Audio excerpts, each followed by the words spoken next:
Bienvenidas y bienvenidos una vez más al primer Congreso Internacional Conciencia y Sociedad Distópica. En esta oportunidad difundiremos una de las entrevistas que tan generosamente Leonor García Sato ha compartido con cada uno de los coordinadores de los ámbitos del proyecto de investigación Conciencia y Sociedad Distópica. En este caso, para abrir la rueda, bueno, es mi turno. Leonor García Sato es periodista independiente, investigadora y experta en inteligencia efectiva. Imparte conferencias, cursos y formaciones en diferentes instituciones públicas y privadas y gestiona su medio de comunicación en YouTube, medio canal que lleva su propio nombre. Sin más, los dejo en compañía de Leonor García Sato y en este caso, bueno, conmigo. Gracias una vez más por acompañarnos y que la disfruten.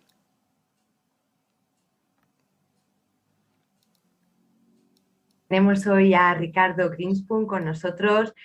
Ricardo es un hombre absolutamente polifacético, es consultor psicológico, terapeuta especializado en enfoque centrado en la persona, continuando a Carl Rogers. También tiene un posgrado en desarrollo personal, especializado en terapias de enfoque sistémico, ha trabajado también en dinámicas grupales, que tiene otro posgrado. En fin, Ricardo, es una maravilla, una persona como tú, además de un ser encantador. Buenas tardes. Hola, Leonor. Bueno, muchas gracias. Gracias por abrir esta ventana y bueno, me da mucho gusto compartir contigo. Me toca a mí esta vez, todo el grupo de coautores y el equipo del proyecto de investigación. Estamos muy contentos de poder compartir contigo en el marco del Congreso. Así que el agradecido soy yo. Gracias, Leonor. Un gusto. Vamos a ver a ver si podemos aportar nuestro granito de arena también en este encuentro. Pues estoy segura porque el acompañamiento que nos has dado durante todas las entrevistas ha sido fantástico. Así que ahora vamos a hablar de tu tema, pero es que además es uno de mis temas favoritos, ¿no? Yo también trabajo en educación, trabajo en temas de cultura y por supuesto la tecnología está inmersa en todos estos temas, ¿no? Vamos allá con la educación. He recogido bueno, no sé cómo definirlo, ¿no? Una definición maléfica de educar, que es dar formato al educando para disponer de su funcionalidad en beneficio de la humanidad. En esto se ha convertido, Ricardo, la educación. Y en esto, Leonor, Hoy en día. en esto, creo que en esto se ha ido convirtiendo, podríamos ponerlo quizás en gerundio, porque ha habido diferentes procesos en cuanto al desarrollo de la educación, al menos en esta generación humana, y si bien en un principio, y así de alguna manera lo manifiesto en este capítulo de Cultura y Educación en el libro, hubo un tiempo en el que la educación pasaba por otros intereses, pasaba por la transmisión de sabiduría. Hablamos de momentos en donde quizás la educación antigua en Egipto o en Grecia tenía otro propósito, o la sabiduría de las etnias, ¿no es cierto?, de los pueblos originarios en diferentes partes del planeta, en donde el propósito de educar tenía que ver con la transmisión y la búsqueda de la sabiduría, la búsqueda del talento, la búsqueda de la habilidad en el educando. Pero sin embargo, sí es cierto, hay un momento bisagra en nuestra humanidad y que nosotros lo observamos y lo señalamos como el momento en donde la revolución industrial requiere mano de obra. requiere a una mamá, requiere a un papá trabajador, y en esto se va reconfigurando también el sistema educativo. ¿Por qué? Porque en ese momento, al requerirse justamente de mano de obra, al niño y a la niña, de alguna manera hay que darle un espacio y darle un marco en donde ese niño y esa niña puedan ser contenidos y depositados, de alguna manera también.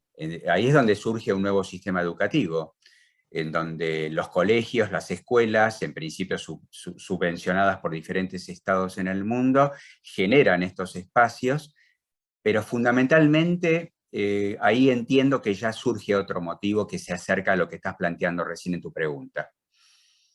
Y el Sí, motivo y lo que fundamenta esta acción es no solamente que papá y mamá puedan ir a trabajar y el niño pueda ser depositado o almacenado en un espacio, sino generar también un espacio educativo que permita darle formato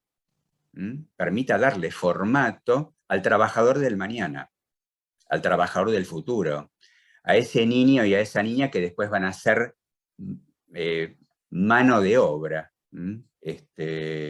Entonces, desde esta perspectiva, sí, sí, Leonor, creo que de alguna manera, y así lo propongo en este capítulo, este sistema lo que propone es introyectar contenidos, eh, educar lejos de lo que etimológicamente plantea la palabra, educar, este, digamos que se convierte, se corrompe el sentido. No solamente se corrompe, sino que se da vuelta al sentido, ¿no es cierto? Lejos de ser aquello que etimológicamente desde el latín habla de extraer, exducere, extraer, buscar lo que ese niño, esa niña ya tienen en sí, ya viene con ellos, ya es natura de ellos. Bueno, lejos de esto, se corrompe y se da vuelta al sentido, y se le introyectan contenidos, y desde esta perspectiva, sí, acuerdo contigo, se genera un formato, se implanta lo que el sistema necesita finalmente introyectar en ese niño para que sea el hombre o la mujer del mañana y el hombre y la mujer del mañana que el sistema necesitan. así es, así es. Al final el objetivo es mantener al ser humano en la ignorancia y alejado del conocimiento de sí mismo. Pero yo me pregunto, Ricardo, porque vale, hace 100 años puede que el ser humano estuviera todavía en un estadio donde no se conocía la inteligencia emocional, donde el cuidarse del jardín interno no estaba tan abierto a todas las mentes, a todos los corazones como hoy. Pero yo me pregunto, si todo ha evolucionado, ¿por qué la educación sigue siendo la misma de hace 100 años? Perdona, Ricardo, dónde están los padres? ¿Dónde están esos papás, esas mamás?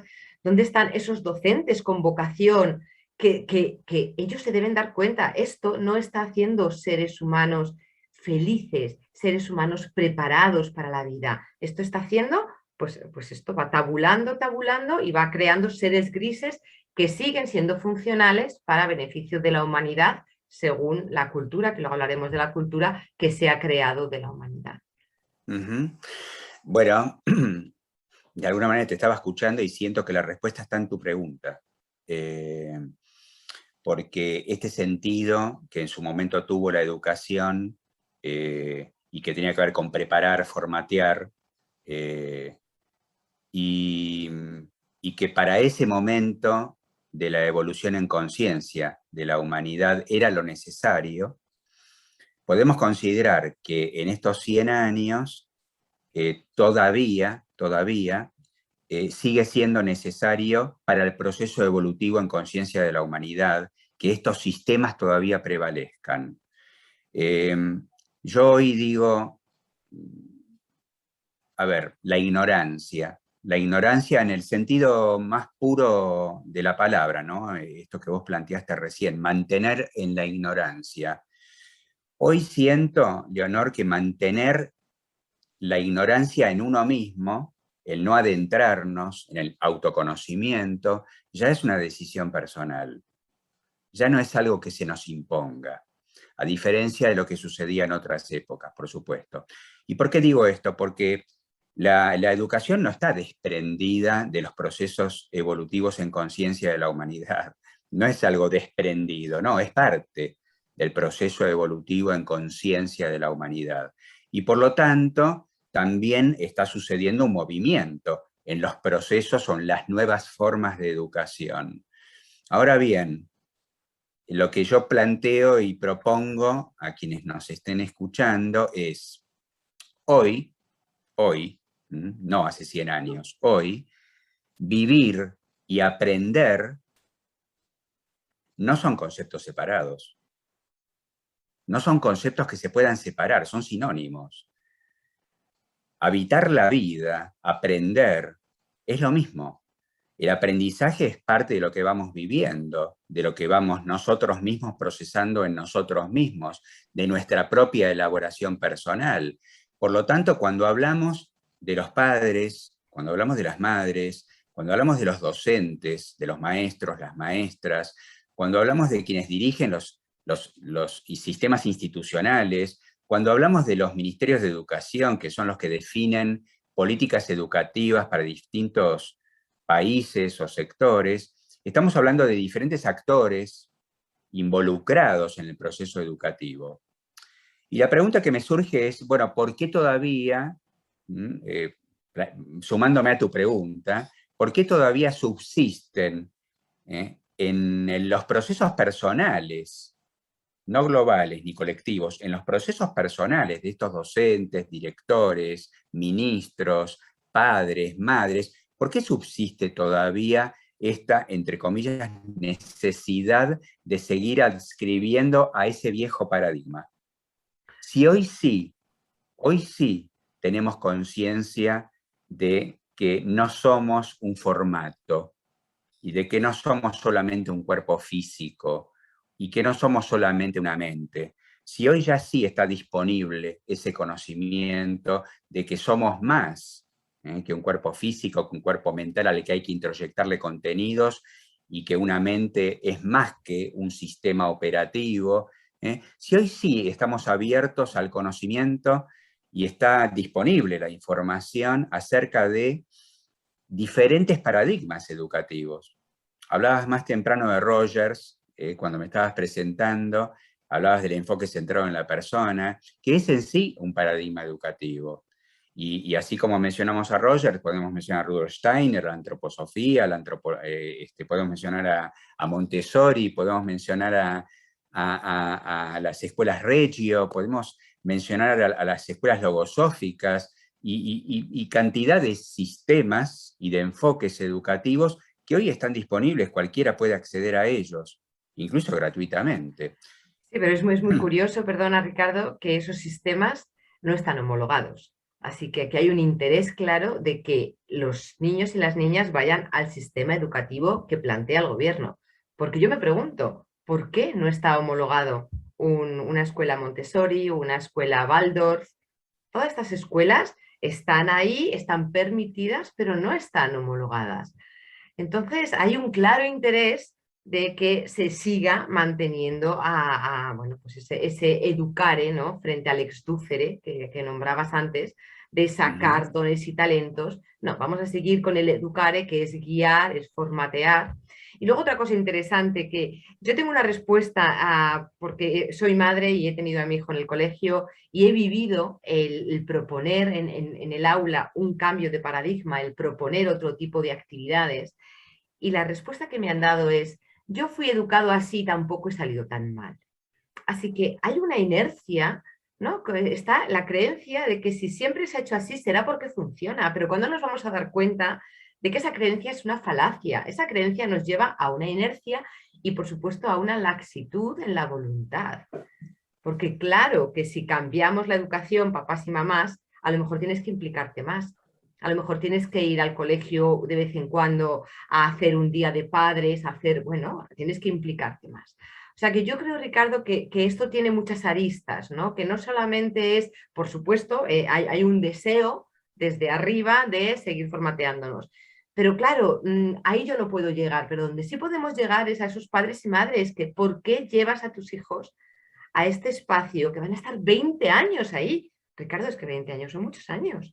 20 años formateando a mi hijo, porque además yo estoy metida en un sistema en el que trabajo 8 o 10 horas, llevo a mi niño al aula matinal a las 7 de la mañana y luego lo llevo a inglés e informática porque tiene que formarse en un montón de cosas más y la criatura se pasa 12 horas diarias entre clases y clases de un conocimiento que no tiene nada que ver con el conocimiento de sí mismo, ¿no? Que va a ese neocórtex. Entonces, por ahí quería yo que entráramos un poco esa laxitud, ¿no? De los padres, madres bueno, y docentes, ¿no? Porque los docentes creo que también tienen las herramientas para decir hasta aquí hemos llegado, ¿no? Yo no voy a ser partícipe de esta pavimentación mental. Ujú. Bien, Leonor, sí, sí. Me gustaría tomar dos conceptos que planteaste, uno que es el de la homologación y otro que es el del sistema de creencias. Eh, Siento que los dos se dan de la mano al momento de intentar al menos alguna respuesta a esta pregunta que estás formulando. Primero, bueno, objetivamente, las escuelas o los enfoques a los que mencionábamos antes, Waldorf, ¿no? La antroposofía, las escuelas Montessori, las escuelas regianas, estos distintos enfoques están homologados. Están homologados en muchos países. Aquí en la Argentina, por ejemplo, tenemos colegios de todos estos enfoques. Sé que en Estados Unidos también, y sé que en Europa también, que están homologados curricularmente. Si a homologar esos sistemas nos estamos refiriendo desde la perspectiva oficial, del sistema educativo oficial. Un niño que termina su colegiatura primaria o secundaria en una escuela Waldorf está preparado para entrar en la universidad. Digamos que recibe esa homologación. Es probable que en algunos países no. Realmente sí, es probable que algunos países no hayan homologado. ¿Y por qué se han homologado en donde se han homologado? Porque de alguna manera estos nuevos enfoques se adaptaron a contenidos curriculares que los sistemas oficiales de educación exigen. Entonces, bueno, ¿qué tiene que aprender el niño? Matemática, geografía, historia, etcétera, etcétera, etcétera. Ok, está dentro de la currícula. Lo que se modifica es el cómo. El cómo le transmito al niño y a la niña ese contenido acerca de la geografía. No sé, yo alguna vez daba un ejemplo, en algún momento tuve un paciente que era docente de una escuela Waldorf, ¿no? Y él una vez me acuerdo que me contó una experiencia muy bonita, que era, tenía que enseñarle a los niños acerca de la atmósfera, la estratosfera, la ionosfera. ¿Y cómo les enseñó, Leonor? Los llevó al espacio, los hizo recostar en el piso, armaron como un espacio cerrado, como un tubo, como si estuvieran adentro de una cápsula espacial, y los niños fueron viviendo un despegue, como si fueran todos ellos astronautas, y las sensaciones físicas, emocionales, iban transformándose momento a momento, porque todos estaban viajando hacia el espacio. Entonces iban sintiendo, iban viviendo, por eso digo, vivir y aprender no se pueden separar. En esa experiencia, el maestro estaba enseñando qué era la atmósfera, qué era la estratosfera, a qué distancia estamos de la Tierra. Estaba compartiendo esos contenidos que la currícula pide, pero ¿cómo? De esa manera, viviéndola. Así como Sí. hay muchos ejemplos. Entonces, esos enfoques, Leonor, se adaptaron de alguna manera, se ayornaron a lo que los sistemas educativos oficiales exigen en términos de currícula. De hecho, voy más allá. Existen en este momento formas de educar al niño y a la niña, como el homeschooling, por ejemplo, la escuela en casa, en donde es mamá o es papá quienes educan al niño en casa, no va al colegio, de pronto interactúan socialmente con otros niños por otras actividades, y curricularmente también están homologados. ¿Por qué? Porque finalmente este niño, esta niña, se tiene que presentar en algún momento del proceso educativo a dar un examen en una escuela que está preparada para recibir a ese niño, le toma el examen de historia, de matemática, de geografía, y lo aprueba, aprueba que ha rendido los contenidos, y ese niño puede continuar con el proceso educativo tal como lo requiere el sistema. Entonces, ¿por qué uní la homologación de lo que planteaste después en tu pregunta? Esta laxitud, ¿por qué hay padres y madres que tienen esta dificultad de moverse, ¿eh? De entrar en otros enfoques? Y creo que la respuesta que resume un poco todo, tiene que ver con lo que hablábamos más temprano. En este proceso evolutivo de conciencia, y más aún reforzado, con este refuerzo, entre comillas, negativo, que está sufriendo la humanidad en este momento por la pandemia, y esto ha impactado fuertemente en la educación también, lo que se ha profundizado es la experiencia del miedo. Entonces, ¿por qué esa mamá o ese papá no se mueven a un nuevo enfoque? ¿Por qué ese docente no decide adentrarse en otra experiencia educativa que tenga más que ver con nuevos enfoques que con viejos sistemas? Porque tienen miedo. Porque tienen miedo. Ahí podemos encontrar un collar de definiciones.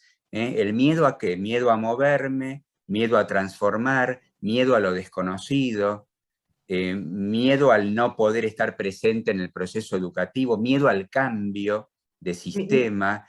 Miedo a ser diferente, que es uno de los grandes miedos, miedo a nombrarme y a ser diferente y a salirme del rebaño.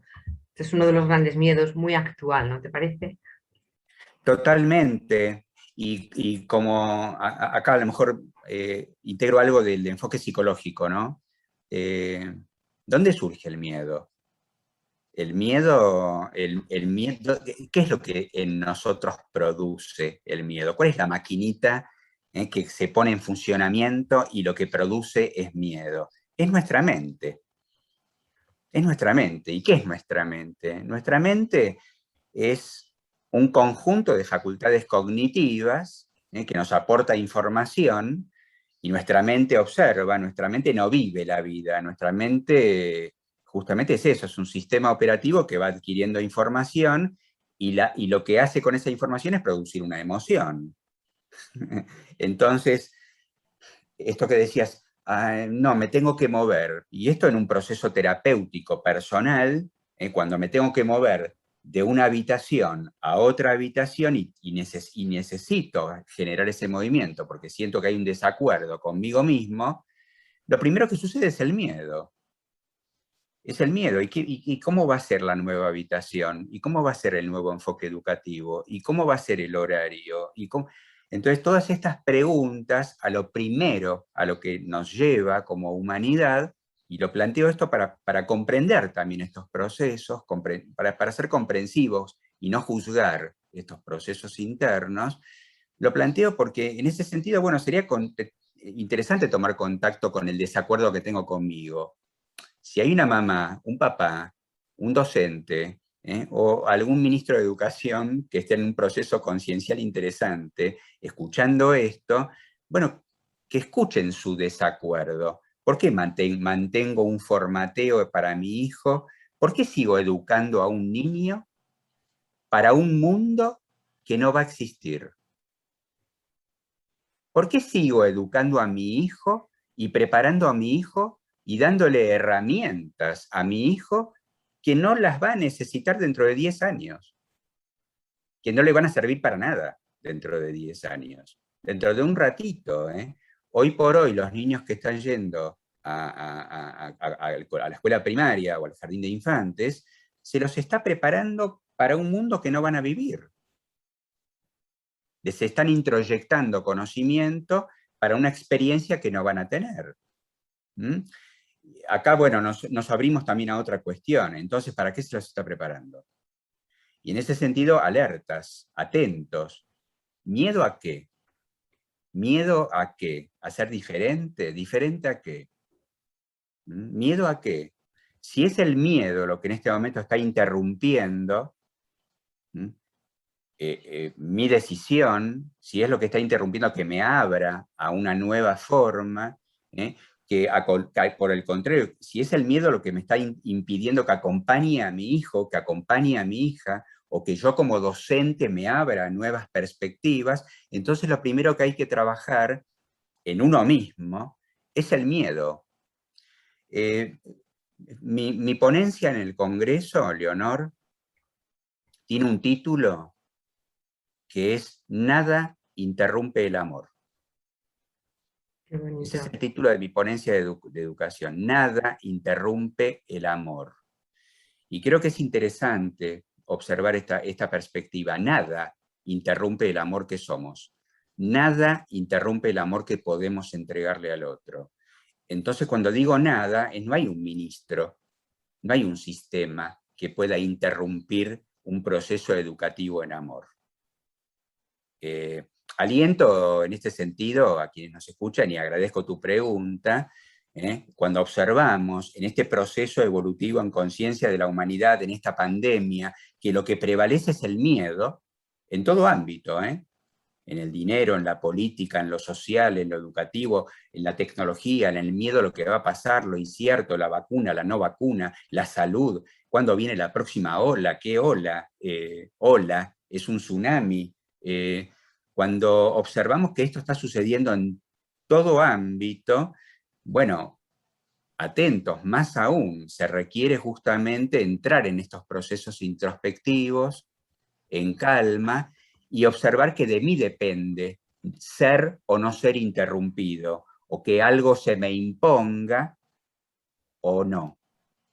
Acá, bueno, invito a que cada uno desde el lugar y el rol que esté ocupando se haga esta pregunta. ¿Estoy interrumpiendo yo o realmente me lo están interrumpiendo? Sí, efectivamente, efectivamente. Yo una de las respuestas que encuentro a por qué tantas personas están acatando todo lo que les están imponiendo, tenga lógica, no tenga lógica, incluso ellos mismos, sí, yo no entiendo por qué dicen esto, pero como lo dicen, lo voy a hacer. Claro, han sido amaestrados durante 20 años a no pensar, a no sentir, a escuchar, a creérmelo todo y a repetir, ¿no? Entonces, otra definición de cultura interesante es, la cultura son historias que todos creemos, pero que no tienen por qué ser ciertas. Pues aquí estamos, Ricardo. Creo que la cultura se ha comido a la naturaleza en estos 2 años, bueno, y en otros muchos, pero en estos 2 años tenemos un ejemplo tan clarísimo. La cultura se ha comido a la naturaleza, porque la naturaleza de cada uno de nosotros tiene que estar haciéndose preguntas. Yo no me puedo creer que haya personas a las que no les chirríe cosas. A algunos nos chirrían un 99%, a otros les chirrían un 5%, pero todos tenemos preguntas. Sin embargo, me voy a creer la historia porque todos se la creen. Y aquí está esta clave, no tiene por qué ser cierta. De hecho, mucha de la cultura que nos van enseñando no es cierta. Se lo contaron a mis padres, se lo contaron a mis abuelos y lo vamos repitiendo, ¿no? De esto habla Uh también -huh. el doctor Miguel Ruiz en el libro Los Cuatro Acuerdos y lo llama el mitote. Y también habla Harari en su libro Sapiens, bueno, y tantísimos autores, ¿no? Entonces, cuidado con esa cultura que se come a la naturaleza, porque la naturaleza, como en la vida, pulsa por salir, por encontrar caminos, por vivir. Sin embargo, la cultura no. La cultura tiene otras maneras de sembrar y desde luego, para mí, cultura versus naturaleza es un espacio que tenemos que prestar mucha atención porque cuando la cultura nos come, ¿qué nos queda, Ricardo? Uh -huh. Sí, si bien la cultura está vinculada y asociada experiencialmente a usos y costumbres, usos y costumbres que no siempre son para el bien común, eh, y esto sí, por supuesto, cuando esos usos y esas costumbres culturales son introyectadas y empiezan a formar parte de nuestro sistema de creencias, lo que se va configurando es eso, en cada uno de nosotros, un sistema de creencias. Recién hablábamos del miedo. El miedo justamente nos atraviesa cuando nos damos cuenta que estoy capturado de un sistema de creencias que se ha configurado en mí, a lo que podemos llamar ego, a lo que podemos llamar mi personaje, a lo que podemos llamar como tu conocido y querido Fidel Delgado lo llama el poco yo, pero finalmente es un sistema de creencias que nos hemos creído, que hemos comprado, pasa a ser como una especie de representante nuestro.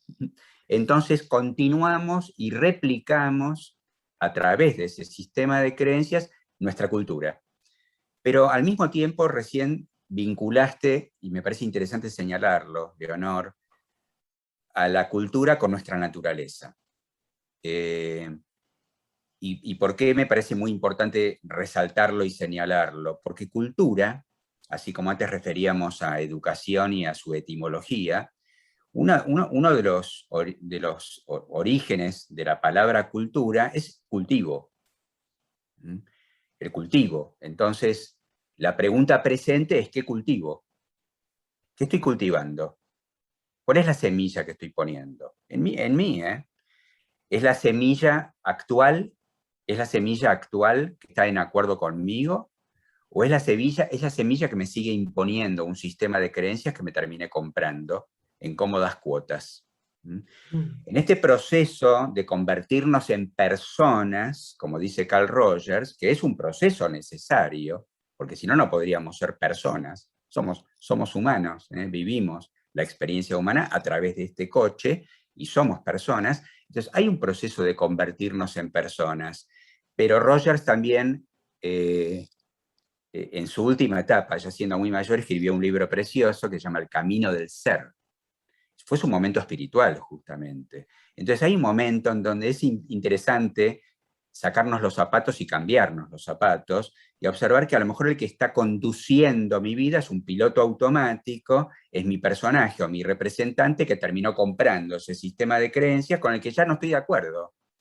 Ni Y soy feliz, porque ya no es estar de acuerdo, no.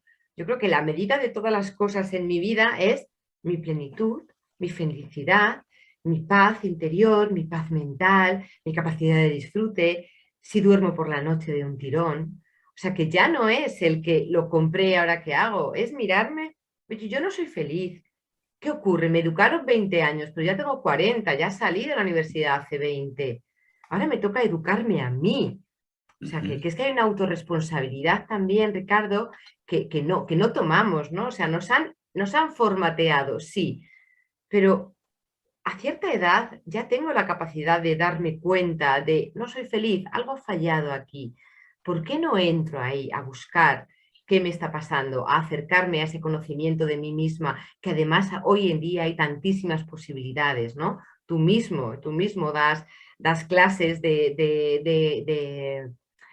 eh, como se llama, de dinámicas grupales, das clases con ese enfoque, con ese desarrollo personal, con el enfoque sistémico, o sea que, y personas como tú, hay un montón de lugares a los que acudir para empezar a educarme yo también, ¿no? Y acercarme a ese conocimiento de mí misma, que es el que me va a traer la plenitud, ¿no? Escuchaba ayer a López Quintas y habla de la gran tristeza y apatía que hay en el mundo y que viene de la desconexión del ser humano y que la única solución es entregarse a la vida y amar de manera incondicional.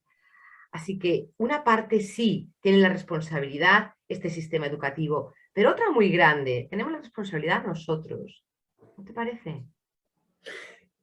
No solamente me parece tal como lo acabas de describir, sino que siento que ya es tiempo de que encarnemos cada uno en nosotros, en conciencia, nuestra propia responsabilidad. Si le seguimos echando la culpa al sistema, a ver, por supuesto, soy parte de un proyecto de investigación que está observando a este sistema, que está observando a esta élite, que está observando este sistema de captura y de sometimiento, claro que sí. Pero si me quedo en este lugar, en donde lo que hago es quedarme en el mundo distópico, quejándome reclamando o siendo víctima de, ahí es donde entro en este estado de ser sometido y ahí sí finalmente termino quedando abducido por el sistema. Voy a dar un ejemplo porque aprovechando ya que también otro ámbito que he tocado en este proyecto es el de la tecnología.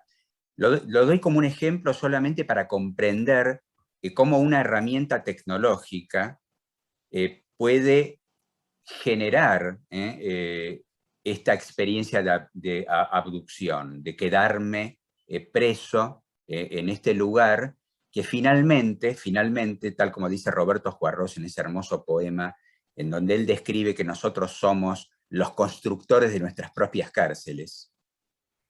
¿Mm? Y somos presidiarios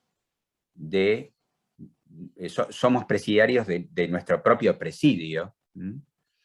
Pero también al mismo tiempo Juarros comparte que así como construimos nuestra propia cárcel, también tenemos el combustible para incendiar ese presidio. Y es una responsabilidad nuestra, es un movimiento que tenemos que dar nosotros, pero sin embargo, todavía en este proceso evolutivo de conciencia, estamos viviendo una noche oscura. Y también me parece interesante compartir esto, Leonor, porque en nuestros procesos personales vivimos cada uno de nosotros momentos a los que llamamos noches oscuras. Son esos momentos que nos impulsan o no a generar un movimiento en nuestra vida, a generar un movimiento en nuestra experiencia, a darnos cuenta de que hay algo que tenemos que trascender.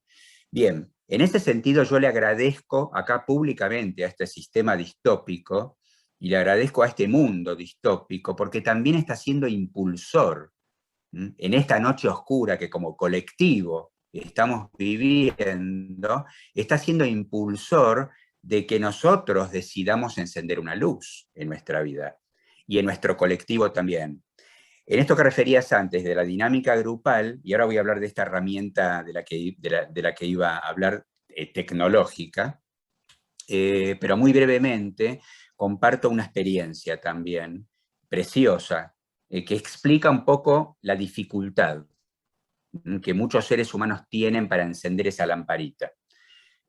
Compartí en la Universidad de Río Negro acá, facilité un curso, un seminario de desarrollo personal que lo llamé de la mente a la conciencia. De la mente a la conciencia. Un recorrido.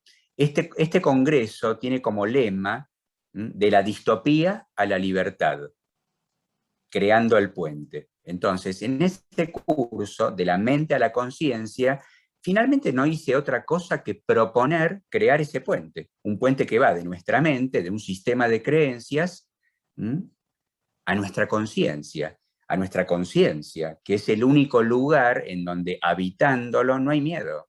Somos libres. En el devenir de este curso, que fueron 9 clases, si no me equivoco, lo dividí en 3 módulos. El primero era acercándome a mí mismo. Acercándome a mí mismo. O sea, si no me puedo acercar a mí mismo, si yo no puedo comprender mis propios procesos personales y conocerme, difícilmente pueda pasar al segundo módulo, que es acercándome al otro o acercándome a lo otro, a la vida, ¿no es cierto? Finalmente. Y el tercer módulo justamente era eso, acercándome a la vida. Campos mórficos, campos cuánticos, el colectivo, esto que estamos todos viajando en un mismo colectivo. Bien, y fue muy interesante, Leonor, porque en un momento, jugando este curso, porque fue un juego realmente, jugando este curso, de hecho inventé un juego con ruedas y con cosas muy divertidas. Jugando este juego me encontré con personas que me decían, Ricardo, yo no sé sentir. Wow. No sé sentir. Porque yo les decía que les preguntaba algo, le preguntaba algo a una persona, ¿qué sentís en este momento? Y la persona me respondía lo que estaba pensando, no lo que estaba sintiendo. Entonces yo le decía, a ver, me estás respondiendo lo que estás pensando, es tu mente la que me está hablando. Y acá tenemos que intentar viajar de la mente a la conciencia, a lo que sentimos, sentirnos. Y me encontraba con personas que me respondían, no sé sentir. y que finalmente después, en la experiencia del sentirse, en ese momento presente, que es el único momento en el que nos podemos sentir, finalmente han logrado sentirse.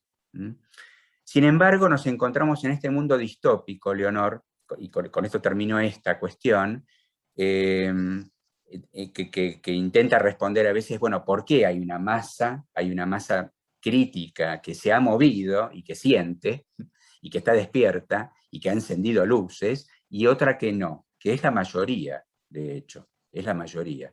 Porque están abducidos a partir de este sistema de diferentes herramientas.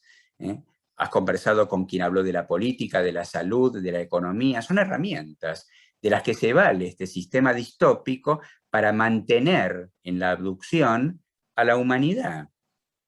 Conozcamos esto. Y desde la tecnología, a mí me gusta hablar en este momento, más allá de lo que hablamos del calentamiento global, cuando referimos a la ecología, hablamos de calentamiento global, del planeta que se está calentando, yo hablo del calentamiento social.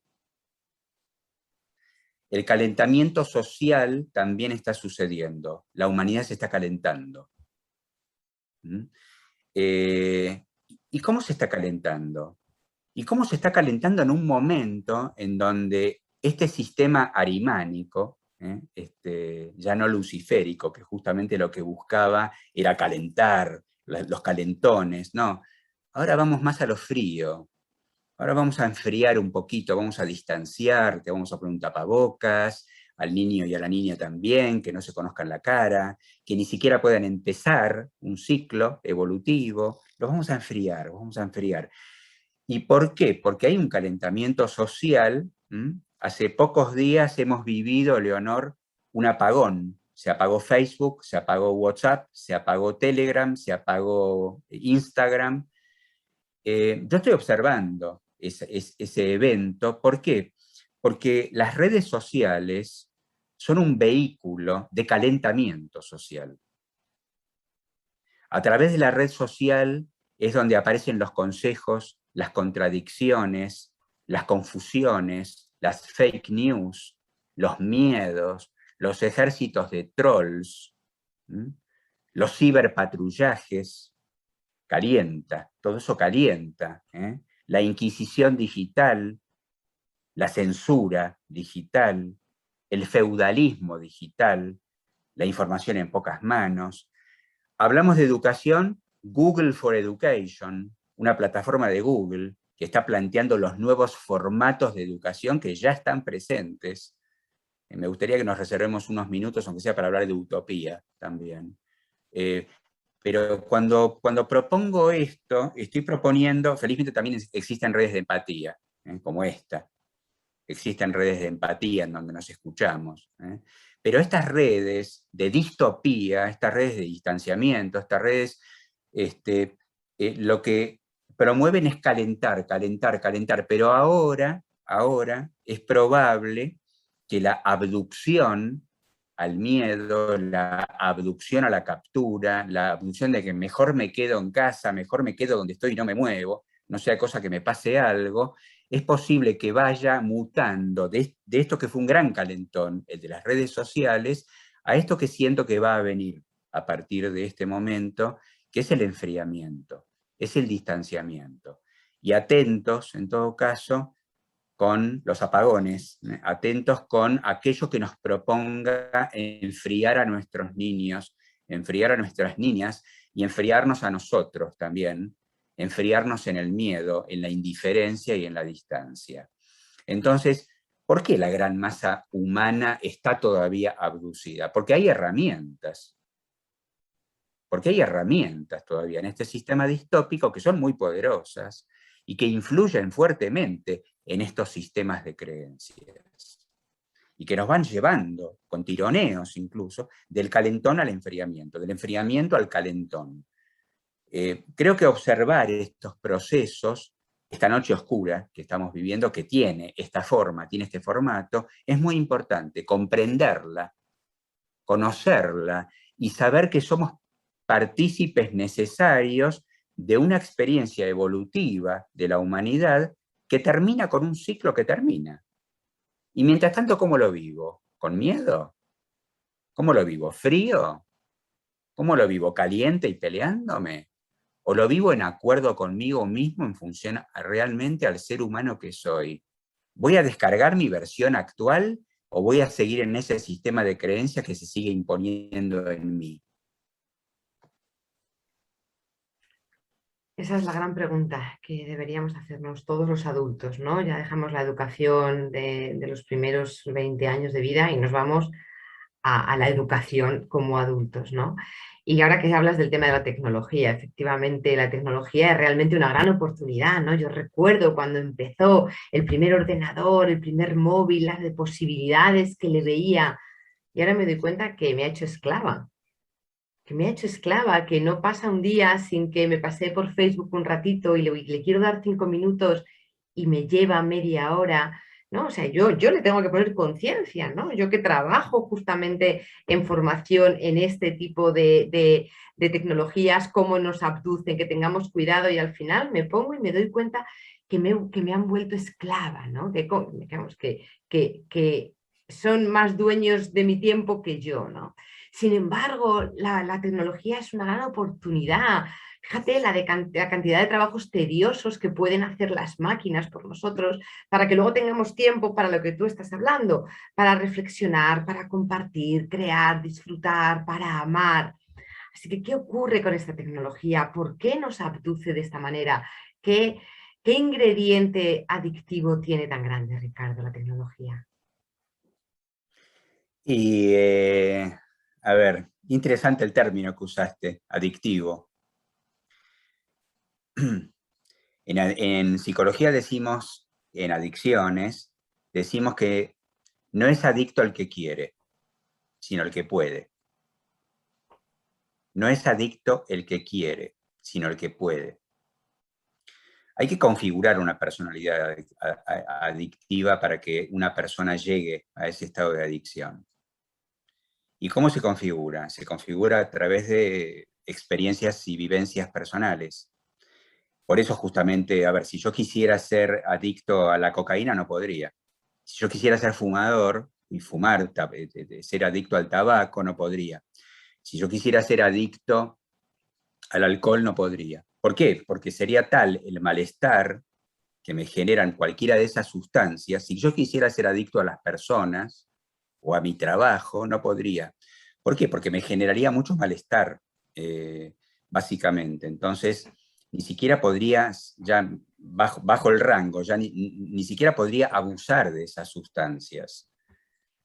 A lo sumo puedo consumir un poquito, una copa de vino, un vasito de cerveza, puedo consumir, sí, puedo ser un consumidor saludable. ¿Por qué? Porque son sustancias que me gratifican, porque siento que me ponen en un estado que me da gusto estar, en donde puedo también compartir, en donde siento que estoy presente, no pierdo mi presencia.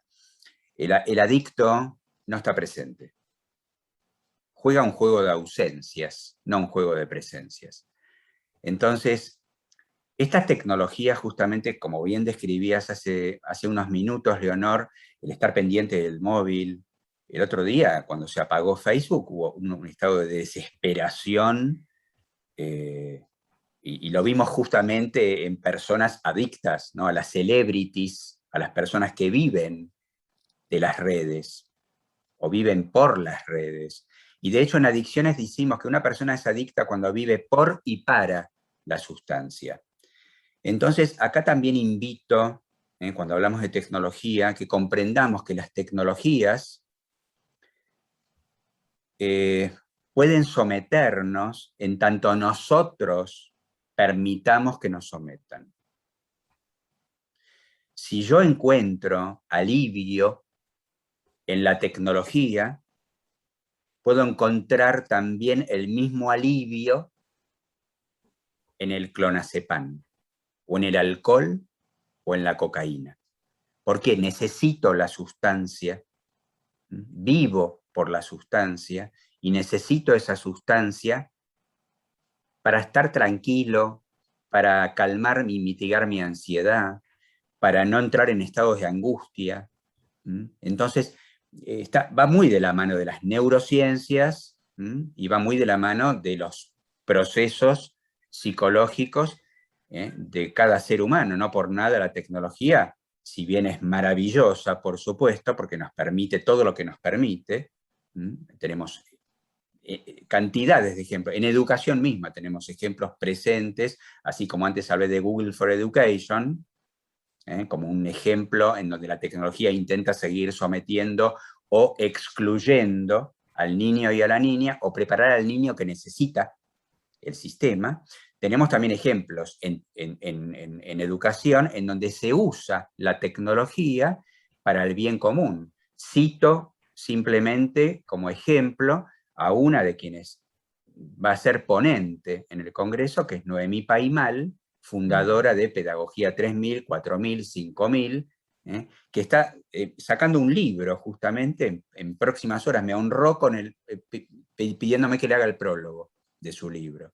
Y es un libro precioso, es un libro que justamente dice, usemos la tecnología, vamos a masificar Internet. ¿Pero para qué? Para usarla en este nuevo paradigma educativo. Si vas a hacer homeschooling, si vas a hacer unschooling, si vas a hacer escuelas de bosques, si vas a generar una experiencia educativa, usemos a la tecnología, pero usémosla para eso. Yo creo que tiene que ver con esto fundamentalmente. Como una aliada, ¿no? Claro, este es el tema. La tecnología es maravillosa y ofrece unas oportunidades increíbles si es mi aliada, si es mi herramienta. El tema está que el online está fagotizando al offline, que la vida real a veces no interesa. La conexión conmigo, con el otro, todo ha sido comido. Bueno, en la juventud, yo tengo un adolescente en casa y hay veces que prefiere estar chateando con los amigos que acercarse al pueblo a tomar con ellos una cerveza, ¿no? Y este es el gran peligro, ¿no? Que al final ese mundo online en el que puedo jugar el personaje que quiera, en el que, claro, en el que no me tengo que enfrentar a la vida, en el que, bueno, en el que la vida real no está en juego, ¿no?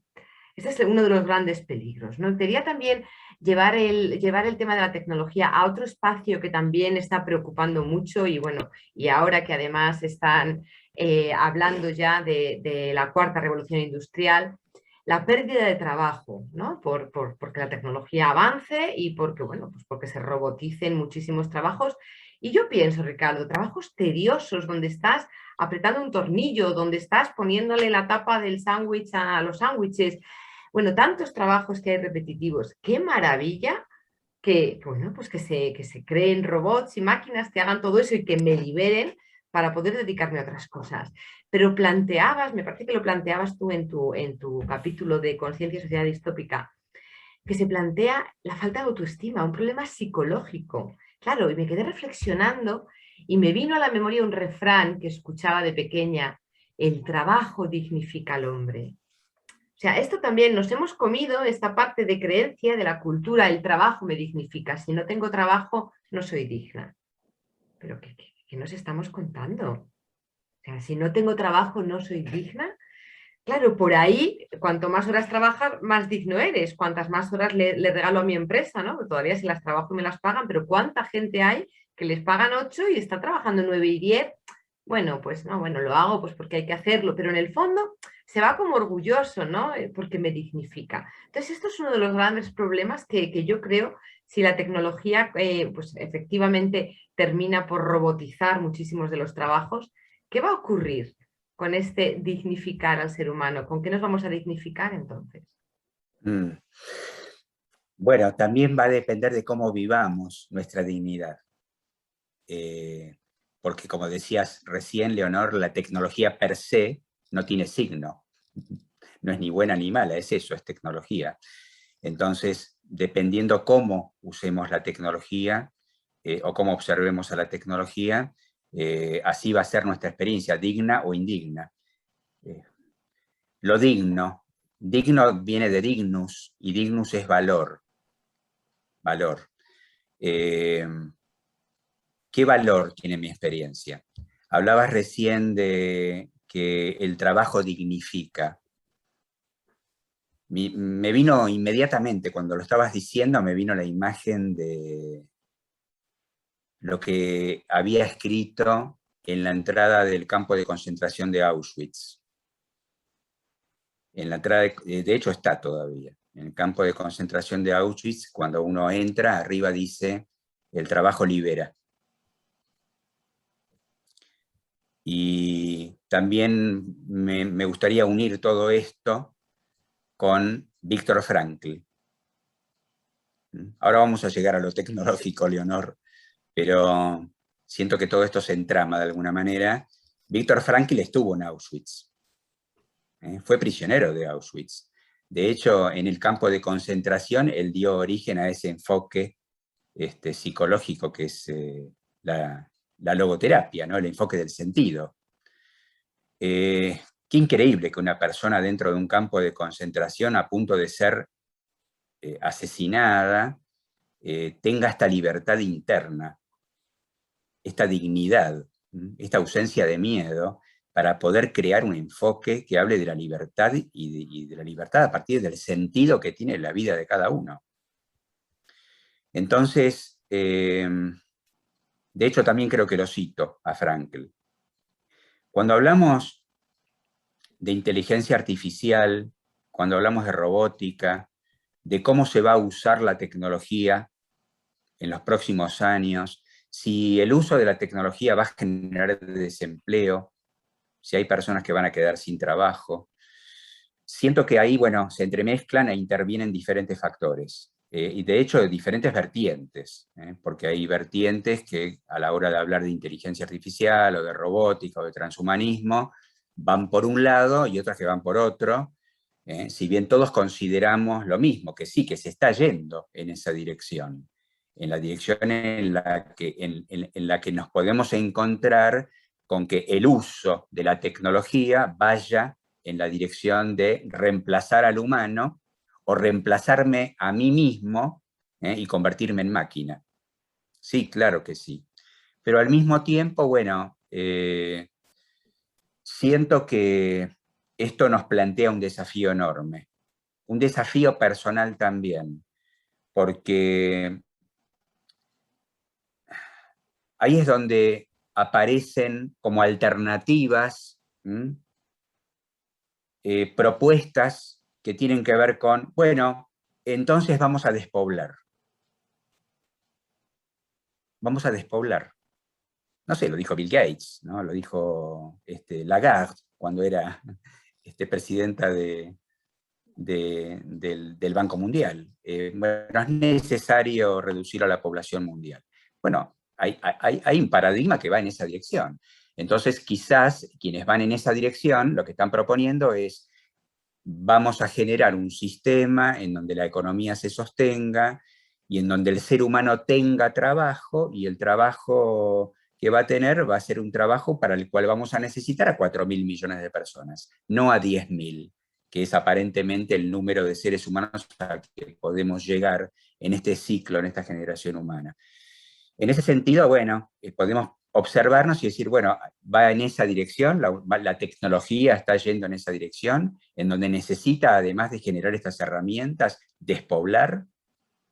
Esto que estamos viviendo en este momento tiene que ver con despoblar.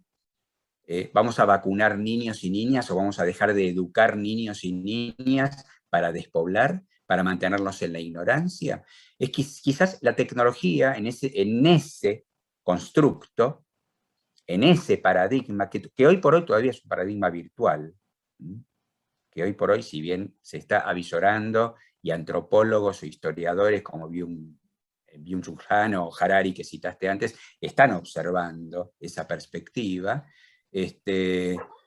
al mismo tiempo también hay otras perspectivas y que tienen que ver con, bueno, vamos a mantener a la gente con un subsidio, vamos a darle, como decías antes, vamos a darle a la gente un salario, un subsidio, asistencialismo social, para que económicamente puedan vivir en el mundo feliz, ¿no? En un mundo feliz. Sí, como En el el mundo... eslogan, no tendrás nada y serás feliz. ¿No? Yo creo Exacto. que va por ahí lo del subsidio. exacto. Ahora, estos son todas hipótesis que se están planteando en este momento, pero todas estas hipótesis me llevan a mí a la misma pregunta: ¿en qué paradigma quiero vivir yo? ¿Y en qué consiste mi dignidad? ¿Cuál es el valor en mi vida? Claro, ¿Qué pasa? si me creí que el trabajo me dignifica, obviamente estoy aterrada porque me van a sustituir por una máquina, ¿no? O sea que y también, bueno, también tendría algo que discutir si tuviéramos más tiempo, el trabajo libera, ¿no? Bueno, habría que hablar con con el ideador de esta frase que lo desgranara un poco, ¿no? El trabajo es un medio al final, ¿no? O sea, tenemos que ver el trabajo como un medio que efectivamente, cuando, como dice Emilio Carrillo, cuando pones al servicio tus dones y talentos, el trabajo es la vida, es el placer, está todo entremezclado, ¿no? Como te pasa a ti con tu trabajo, como me pasa a mí, ¿no? O sea, algunas personas que trabajamos en lo que nos apasiona, pues a mí se me pasan las horas y no lo llamo trabajo, ¿no? De hecho, lo llamo trasugo, ¿no? Yo trasugo, yo no trabajo porque me apasiona, pero no me dignifica, yo ya soy digna, ¿no? Ni me libera, yo ya soy libre.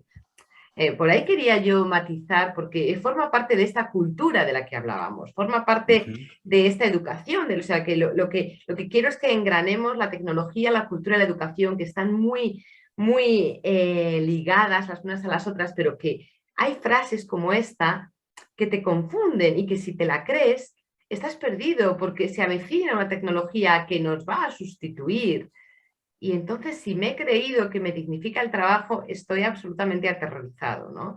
Vamos a ver, porque también escuché el otro día en una conferencia que el 80% de los trabajos en los que van a trabajar nuestros hijos están por inventar. O sea que también tenemos la visión del micromundo, en el mundo que conozco no veo salida. Ya, pero esto es como los faros del coche en la noche, alumbran 2 metros. Cuando recorras 2 metros verás los otros dos. Pues no tenemos ni idea, nuestros hijos de 15 años, dentro de que otros 15, qué tipos de trabajos habrá. Y lo que decías tú al principio, los estamos preparando para un futuro que desconocemos, porque no creo que el trabajo del futuro vaya a estar totalmente tabulado como lo está ahora, ¿no? O sea que realmente es interesante ver cómo podemos aprovechar la tecnología en nuestro beneficio y cómo podemos co-crear esa cultura, porque la cultura, Ricardo, no solo viene impuesta de fuera. Es cierto que vivimos en un entorno que afecta, pero yo creo cultura. Mi vida es política, yo hago política con cada acto, con cada frase, con cada mirada, con cada caricia, con cómo te escucho. Entonces, la cultura la podemos co-crear, la tecnología puede ir a nuestro favor y la educación es algo de lo que debemos ser responsables, ¿no? Por ahí quería yo hilar este trabajo que dignifica o que libera. ¿Cómo no, Leonor? Sí, sí. Primero, bueno, acuerdo plenamente contigo en que la dignidad ya es parte de nuestra naturaleza. Nadie podría decirnos que somos indignos.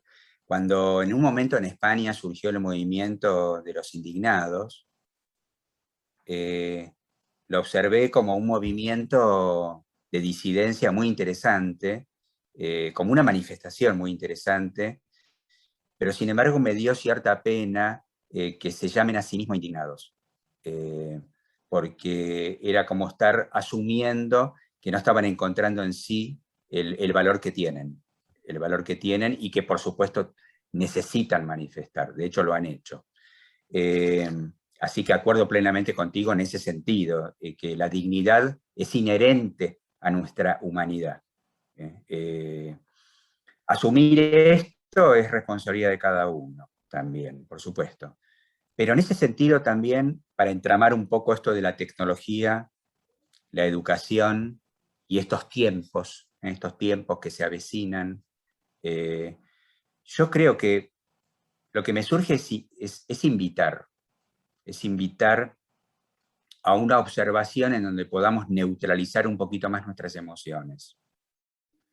Y cuando digo de neutralizar nuestras emociones no estoy hablando de enfriarnos, no, no, estoy hablando de manifestarnos, pero manifestarnos desde una óptica en donde no nos veamos tironeados, desde una óptica sentida, sentida. Rogers hablaba de 3 actitudes, conductas, ¿eh? necesarias y suficientes para poder establecer un buen vínculo con uno mismo y para poder establecer un buen vínculo con el otro. Y hablaba de escucha empática. Entonces, creo que es importante cuando hablamos de cultura, de educación, de cómo uso la tecnología o de si la tecnología me está usando a mí, o cómo me vinculo con el otro a través de la tecnología o lo invito a tomar un café. Entonces, la escucha empática es una conducta que tenemos que, es una herramienta y es una conducta que tenemos que entrenar. Me despierto a la mañana y me pregunto si hoy me propongo ser empático y escuchar a mi mente, porque la empatía empieza en mí. La empatía empieza escuchando el discurso de mi construcción, escuchando lo que mi personaje me está proponiendo desde el miedo. Después hay una segunda actitud, que es la congruencia. La congruencia no es otra cosa que poner en línea, en equilibrio y armonizar lo que estoy pensando con lo que estoy sintiendo. De ahí, bueno, la necesidad de escuchar empáticamente a mi mente o escuchar empáticamente a otro, a otra persona, o escuchar empáticamente a la tecnología también. Entonces, poner en línea lo que estoy pensando, lo que estoy sintiendo, y que de ahí surja mi acción, que de ahí surja mi manifestación. Y la tercera conducta, esto, bueno, requiere de todo de horas de charla, ¿no es cierto? La tercera conducta que proponía Rogers, yo las dejo aunque sea como semillas, sé que quedan. La tercera conducta que planteaba Rogers era la aceptación.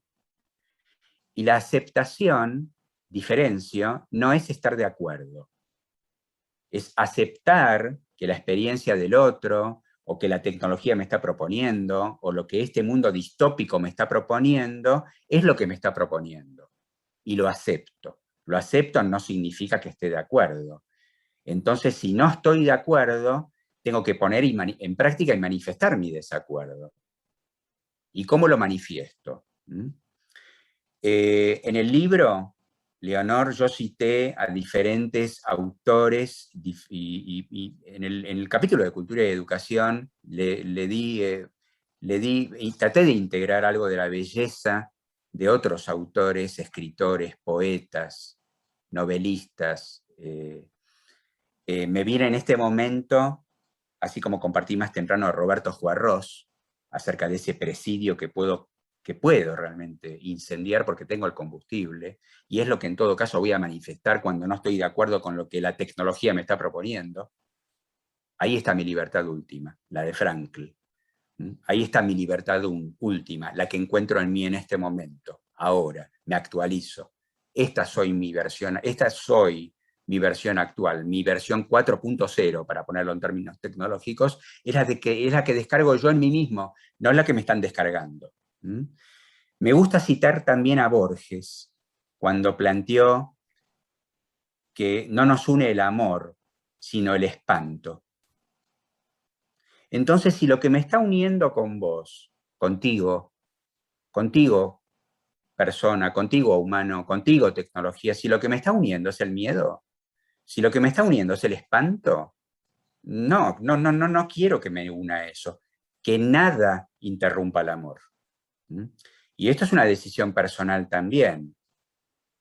Shakespeare en el Hamlet planteaba esto, ser o no ser. Y como frase es muy bonita, pero tenemos que encarnarla. ¿Voy a ser o me hago? Acá en la Argentina decimos, ¿sos o te haces? ¿Sos o te haces? En términos de ¿sos realmente? ¿O me estás vendiendo pescado crudo? Entonces, el ser o el no ser no es lo mismo. Y no nos puede dar lo mismo ser o no ser. Y cuando estamos en ese proceso adictivo o de entrar en la tecnología o de quedarme imbuido por los miedos de si van a despoblar o no van a despoblar, cuando me quedo en el estado de captura, no estoy siendo. No estoy siendo libre, no tengo claridad, no tengo calma. Y acá me viene también algo que ayer compartí en una charla, que es de un poeta y escritor infantil, ya que estamos hablando de la educación de los niños y las niñas. Los invito a que tomen contacto con la obra de Luis Pesetti. Luis Pesetti ha escrito muchos libros para niños, para niñas, y también ha actuado mucho en teatro. Y me gusta algo que él escribió que es precioso. Lo pueden encontrar en las redes, ya que usamos a la tecnología, usémosla. En YouTube, busquen Plan para lo que más me importa. Se van a divertir mucho y van a escuchar sensiblemente cómo Luis Pesetti, en su Plan para lo que más me importa, lo que está proponiéndonos es que inventemos un juego. Que dejemos de jugar aquellos juegos a los que vivimos jugando, y vivimos jugando para complacer a alguien, vivimos jugando porque necesitamos jugarlo, y perdemos, no somos dignos, no somos felices, no nos podemos encontrar en los pequeños gestos cotidianos de la bondad, de la escucha, del amor, del compartir, del abrazo, de la mirada. Jugamos juegos que no queremos jugar, jugamos juegos de ausencia. Luis Pesetti propone que inventemos juegos, un juego nuevo, un juego que realmente manifieste lo que soy.